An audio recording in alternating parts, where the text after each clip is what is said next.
This is my amazing stepdaughter here and my homegirl Jasmine. What is up, guys? Welcome on back to TK's Garage. And boy, has it been a day. Christmas has come early. If you saw the breaking news video earlier today, we got into Carlos Tavares either getting fired or resigning. Now, they're saying he resigned. We're hearing that it's more of you can resign or you're going to be fired. And, they offer that for people that are in that vein, so to speak, or people that are in that position. But let's talk about some of the reasons why he was forced out.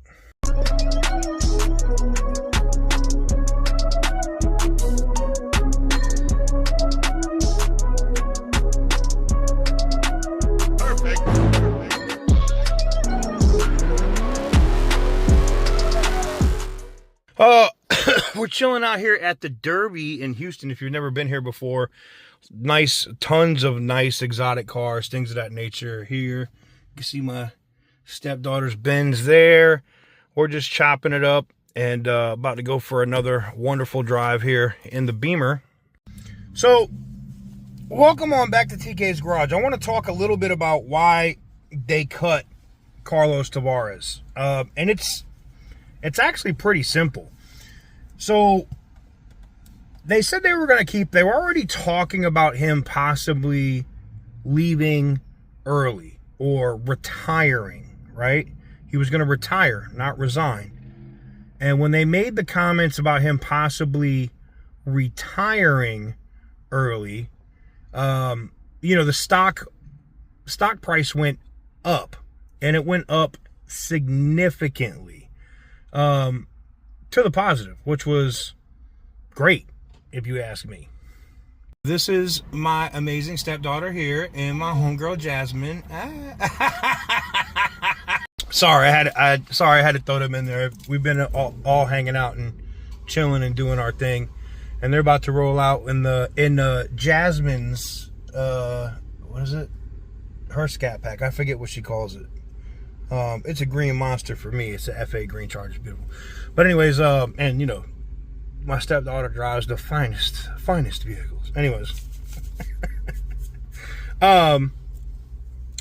talking about why they let him go, as the election came down and we knew that we had a new president coming in, the Trump administration, they knew that all of the emission stuff was going to get rolled back. And in some cases, with the Department of Government Efficiency being created, they're basically stating that they're going to cut a majority of the EPA and a majority of the NHTSA, which would virtually eliminate emission standards. Now, if you're a company and you have a business and you're going to electric cars because the government kind of pushed you that way to do it, right? They're giving you money to do it. Of course, government money is guaranteed. You're going to get that. You can actually make money that way. Billions of dollars in case, of course, right? But when you don't have that, ability, when you have government money now pulled away and vehicles that you were already selling were making you billions of dollars, like Hellcats, Trackhawks, Demons, things of that nature, do you continue on the path that costs you money for every electric vehicle that you make? Or do you get back to making stuff that customers want? And that's what happened with Carlos Tavares and the board of directors. Now, it's really funny.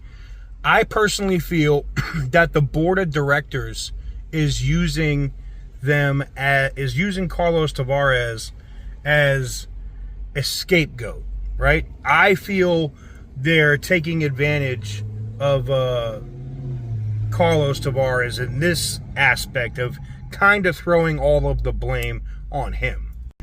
But we know that's not the case. We know that the board of directors was co-signing almost every single thing that this guy wanted to do. And he put all the eggs in the EV basket and it just fell. And now all the eggs are broken. So basically what happened was you had you had two of the big super investors and people on the board who were very distinct, and they eventually got John Elkann's support to say, hey, look, we're tired of the way that it's currently going, and we need to change it up. Jump in here, bro. And we need to change it up. And once they got John Elkann's support, that was it. That was a wrap.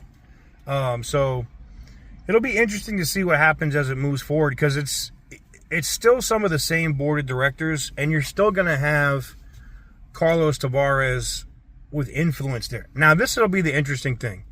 If he resigned because they were going to fire him, the way that the existing golden parachute that he was getting was supposed to work was, I think it was $120 million or something around that nature, and a seat on the board. Now, if he doesn't get the seat on the board and they don't pay him the $120 million, it means, like what the sources were saying about them arguing and having like knockdown, drag out arguments over this on their video conference calls during board meetings with some of the bigger investors would make sense. But I think they're going to pay him. They're going to pay him because they want him to shut up. He's a World Economic Forum scumbag. They just want to give him his money. They'll probably put him on the board, and he really won't have any say. That'd be my guess. And, we'll get somebody in. Like I said, right now, according to Stellantis, and we'll publish that in a different video, they're going to talk about who the new CEO is. But right now, it's kind of like a power-sharing agreement between some of the top investors that are also on the board, as well as John Elkann, that'll be making the decisions in the immediate future moving forward. That'll happen temporarily till they put a CEO in place. But what do you think about this news? I'm glad you asked. I mean, honestly, your people nailed it, bro. I was just waiting for him to be replaced, but I didn't think it was going to happen until January. Yeah, I thought it was going to be next year too. I was cobbling my pants down, talking to hot Latina servers instead of yes, actually focusing on what I'm supposed to be doing. What was the place we were at? Hot Colombian girls, whatever. It's like Hooters for Latinas. It was interesting, for sure. There was a lot of talk of novios and. What does Te Extraño mean again? Te Extraño. Anyways, yeah, Tavares is out. We kind of knew it was happening, but this is just a way for them to jumpstart going to Trump being inaugurated. Yep. And so they can say, look, Trump, we're already cleaning house, whatever. Don't hit us with tariffs. They're getting hit with tariffs. Yeah. 100%. They don't care. They're still going to get hit with that 25% tariff. And well, there's a whole discussion. You saw, like, Mexico's fighting back, right? Yep. Oh, we're going to tariff your cruise ships. Oh, cool. Really? Awesome. Who won't come there? Good luck with that. Yeah. We'll just go elsewhere. But yeah, it's not unexpected. We knew this was coming. Yep. Well, let me know what you guys think in the comment section down below. Make sure you go subscribe over to At Your Own Risk Dizzle Emotions channel. I'm going to tag them in the description down below.